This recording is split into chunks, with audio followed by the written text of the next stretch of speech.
All right. My next interviewee here is Brian. Brian, what do you care to share about yourself? Oh Just boy. as an introduction, brief. Let's see. Well, um, I'm a.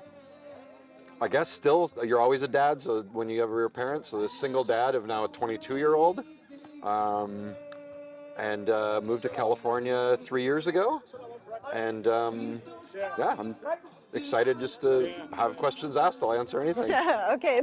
Well, that's a nice segue to one of the questions I wanted to ask you, which is um, about, let's see, before you moved to from Wisconsin, right? Yeah, yeah. Quite a change. What were you, did you live in Wisconsin your whole life? I lived in Wisconsin for the majority of my life. I moved after college. I moved to Chicago for about 5 years. Worked there. Started as a back then called headhunter. Now we'd call them a recruiter for the IT industry. And that was like Y2K time, so it was kind of crazy and wild. And then I transitioned to teaching at an at-risk high school, which those years I refer to more as the years I learned more than I taught. So there was some just wild instances with those kids. Fun, but life-changing for me, as hopefully as much as them. And then I started back at grad school and became what I am now, which is started working in public libraries, and now I run public libraries for a living. What's I'm intrigued by the lessons. What is one of the lessons or things that you learned in that teaching at an at-risk school? That the things you may not be exposed to are real. So we had a lot of kids that traversed all over the city to get to our school because they were failing out of whatever school they were in usually. And a lot of them were in gangs, so a lot of them came through some really bad situations just to get to school. And just kind of being able to humanize everybody that way was good for me. It was, yeah, you're in a gang, it's because you have to be. And you're not a bad person, you're just trying to survive. Which is really hard when you're teaching it with those kids so closely every day. Like, you bring a lot of that home with you, of like, you worry about every single one of them, and you just don't know, you don't know if you're going to see them again the next day. So I think that was really one of the biggest lessons, is like, there's, a lot of humanity to give if we just listen. Do you find it easy enough to take those lessons and translate them to grown-ups? Or was it something that was easier when you knew people up close, like in that specific environment? It's a good question. I think at the time, I don't think I was mature enough to translate it.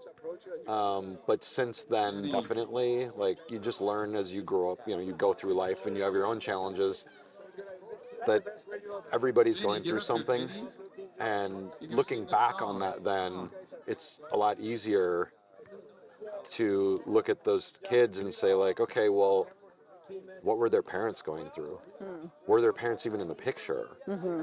Everybody's going through something. So even at the level I'm at now, working in government with, executives sometimes that I meet or whatever, they are the way they are, maybe for many, many reasons that I don't understand. So try to cut a lot of people slack. Yeah. It's a challenge sometimes, but Yeah, very much. Very much. Not everybody maybe deserves slack all the time, but you try. yeah.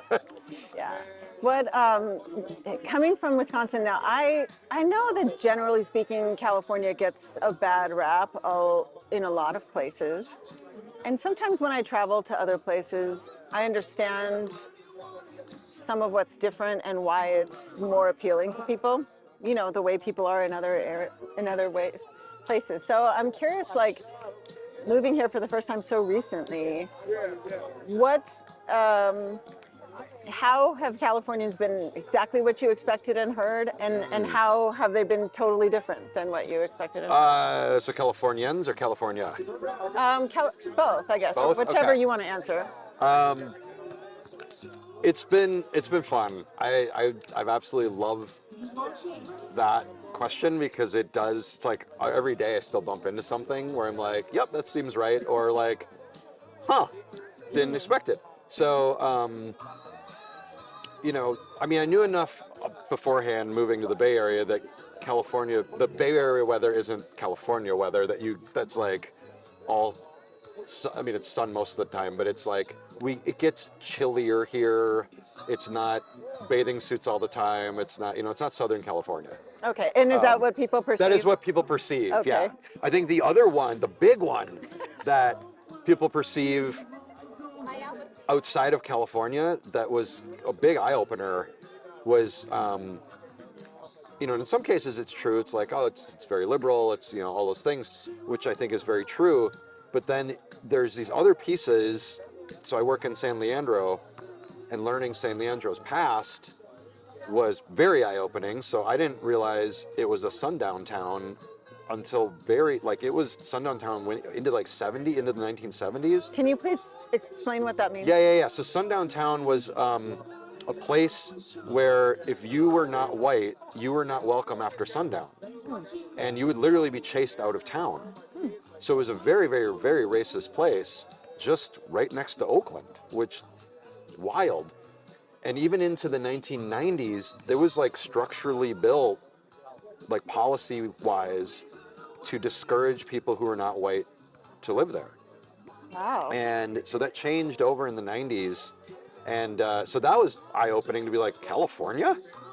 The Bay Area? Yeah. That blew my mind because it was outside of the Bay Area, outside of California, the Bay Area especially is, everybody thinks of it as 1960s hippies. That's just all peace, love, and everybody, doesn't matter who you are, what you are. And in some cases that is true, but then there is a lot of buried judgments that people have here, that there's a lot of side-eyeing and a lot of things going unsaid that, or sometimes things that are said about who people are, whether it's their race or sexuality or whatever.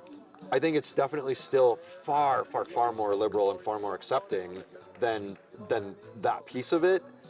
But the idealization of it outside of California is that those things don't exist here. And then to live here, you're like, oh no, it exists here just like it exists everywhere, just less so here. So that was a little, I don't want to say shocking, but it was kind of ruined the myth. I see. Yeah. Okay. Which was perfectly fine to ruin. It's good to have real people everywhere, and you have to deal with real people no matter where you go. There's no Shangri-La. Yeah, that's surprising to me to even hear that that's the perception, because in my mind I feel like people think that they might think people are liberal here, but I would have thought that the assumption is that they're totally judgmental just toward a certain type of person, like a conservative person or a I think that's person. true. I think there's a liberalness to a fault, is the perception and sometimes the reality here. I think that can happen, but that happens everywhere, no matter where you are, on one spectrum or the other. I think the other thing that I think I find cute here is, under 60 degrees is cold. Oh yeah. Freezing. You all are bundled up in puffy jackets, and Yeah. I'm still walking around in shorts and a t-shirt, and people look at me like I'm insane. Yeah. So I do find that adorable, and I didn't expect that as much. But I've been told I'll acclimate, but it's been 3 years. I don't know if I will yet. Have you been back to Wisconsin in that time? Not in the winter. I refuse. So you've already. Yeah, I moved out here to not have winter. So I moved to where winter's optional. If I want winter, I'll drive to Tahoe. There you go. I've yet to elect that option. So do you feel that you are NorCal yet? Oh yeah, for sure. Already? Within a week of living here, Really? I was like, this is where I always was meant to live. I've felt more at home here than I've felt anywhere in my life. And I mean, I've lived, like I said, I lived most of my life in Wisconsin, but I lived in Chicago. I lived in London for a summer. I've visited a lot of places around the world, and there's always that piece when you visit of could I live here? And there's a lot of places I always say I could live here, but it never felt like home. First time I visited the Bay Area 15 years ago. Even then, I was like, I really need to live here, and I tried. I had 2 job offers at the time 15 years ago, and they were good offers, but I was a single parent with full custody of a 7-year-old at the time, and I was like, I don't know how to do this alone out here. Where back home, I had at least 3 hours away, there was somebody, some Yeah. family or something. Yeah, it's where hard if with no support. some long work meeting or a conference I had to go to or something, there was somebody close by that could help. But here, there was no infrastructure, so I had to wait till she graduated and went to college, and then I came out here where I wanted to be. Yeah, you're still young. That's good. Yeah, I try. So I did want to ask you about your daughter. So, being a parent, what would you say? You said she's 20. 22 now. 22. Just turned 22. Okay. What would you say are what's the best and worst trait of yours that you see in her? Maybe the same trait is the best and worst. She's stubborn. Oh. So like it's good in one area where it's like she just is, you can put the positive spin on it. She's driven. So that's great. But the negative side of driven is you're really stubborn.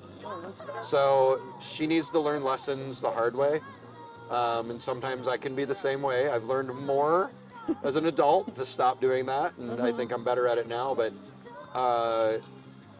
me at 22 and her at 22 are probably like a mirror image of each other in a different way. Okay. Like we both are just, I'm not listening to that. So it's like you understand her, but you also know how futile it is to try and reach her? Or do you think it makes you uniquely positioned to reach her in a way that she can hear you? Say that again? Does it make you realize how futile it is to try and reach her? Or does it make you think like, oh, I think I know how to get to her because I was the same way? The latter. I always think, well, I know how to get to her. I can try. And it doesn't, never works. Oh, it doesn't work. No. It's like, it's me thinking it. Oh, okay. But it doesn't work because she's not going to listen. It doesn't matter what tactic you take. It's coming from dad. So it doesn't matter. Yeah. Like the only opportunity I've had to make it work is when a friend of mine, like we've talked on the side, and my friend goes, I'll text her. And like they work their way in and basically deliver the same advice I would. And But they not listen from you. to them, but not me. Yeah, that's good. As long as you know the resources. There's a path. It's a harder path to take. All right. I'm gonna go move to the randomizer. All right, now. let's go. Lightning round. Will.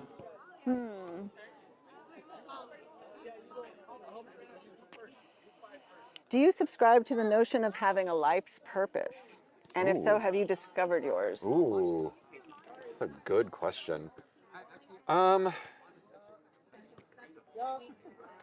Yes, I think so. I mean, yes, light. Because I think purpose can change. Like I've been through a lot with my life, just early on. So I was born with a congenital heart issue, had 4 open heart surgeries, and so some of just purpose sometimes is just being there and being an example of like you can persevere. So there's that element of it. In terms of career, like I think I just stumbled into the career that speaks to me. I don't know if it's my purpose, but I think purpose in a different way of just like being an example of someone who can go through a lot of stuff and still live a very good life and pull it off. I used to, when I was in Wisconsin, I used to go down to the Children's Hospital in Milwaukee and every quarter, or maybe once a year, depending on the year, I'd talk to parents of kids that are going through surgeries and stuff, and just to let them know, like, here's an example. Like, I don't know what your specific thing your kid has. I don't know, not the doctor. I can't tell you they're going to live or what's going to happen, but there's potential hope. Like, it's easy to catastrophize. I mean, my God, my daughter had an ear issue that she needed surgery on, and I catastrophized that. I can only imagine what my parents went through with something like an organ that keeps you alive. Yeah, right. So, you know, just trying to be there on the other side to show that it's all right. And then when I lived in Madison, Wisconsin, the big university there, so the teaching medical schools there, and just by happenstance, I bumped into the woman who ran the cardio physical therapy program. I bumped into her in a bar, and we got talking, and she's like, "Would you want to come speak to my class?" So then for 7 years, I spoke to her students about like what it's like to be the patient on the other side, and it was really rewarding. Oh, I bet. How And old were you when you had your final surgery? I was 33. Oh, so you could articulate from like the child experience of a Yeah. child all the way up to the experience of an adult. Exactly.